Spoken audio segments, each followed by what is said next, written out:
This is the Mission Creek Bridge at De La Vina and Haley in Santa Barbara, and as you can see, it's starting to overtop.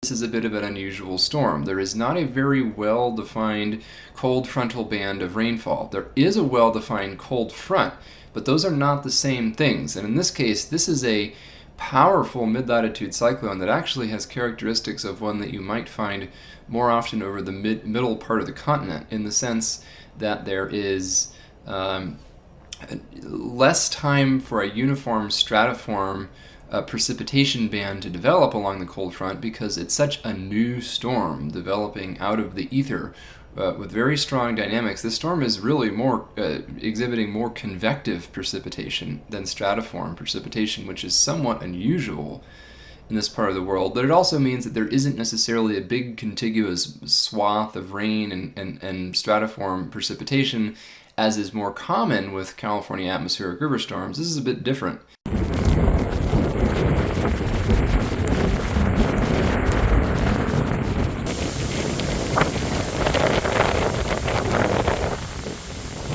Is that right now winds are actually out of the east, from east to west in some places, which is a bit of an unusual direction because of where the storm center is, meaning that it's still well offshore. As the storm center approaches, I would expect these winds to become more south-southeasterly, a more traditional storm direction, and that will probably cause winds to increase in some of the valley locations, because a lot of them, the big Central Valley of course, but also a lot of these smaller valleys in the Bay Area are more southwest to northwest aligned. Once the winds move into that alignment, it's probably going to pick up considerably, and as these bands of heavy precipitation and thunderstorms continue to intensify, that will also happen as the low approaches.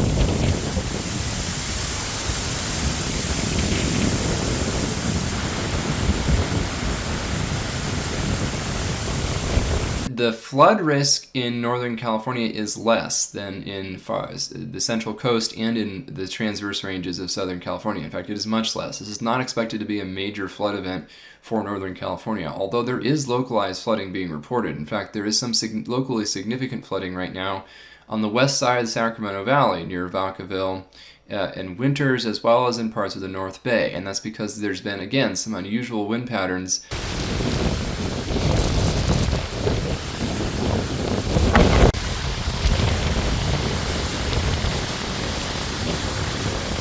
It will be a different story, though, when the storm moves into Southern California. This will have a broader, contiguous band of heavy rainfall developing from about Santa Barbara County eastward.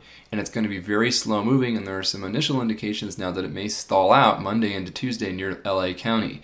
There are a number of mandatory evacuations in certain canyons susceptible to debris flows, all the way from Santa Barbara County now into Los Angeles County as well. So I'm not up to date on the exact details there, but there are an expanding number of actual evacuation orders in anticipation of this very heavy rainfall event in Southern California.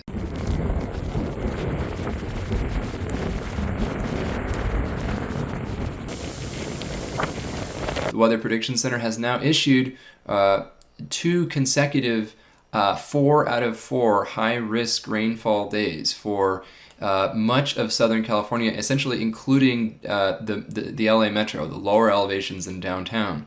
This is very rare and unusual, and a strong signal of a very high risk of significant flash flooding beginning late today and continuing into Monday and possibly Tuesday in some places in Southern California. So the storm is not a bust, it just hasn't started yet if it's still partly cloudy and warm where you are.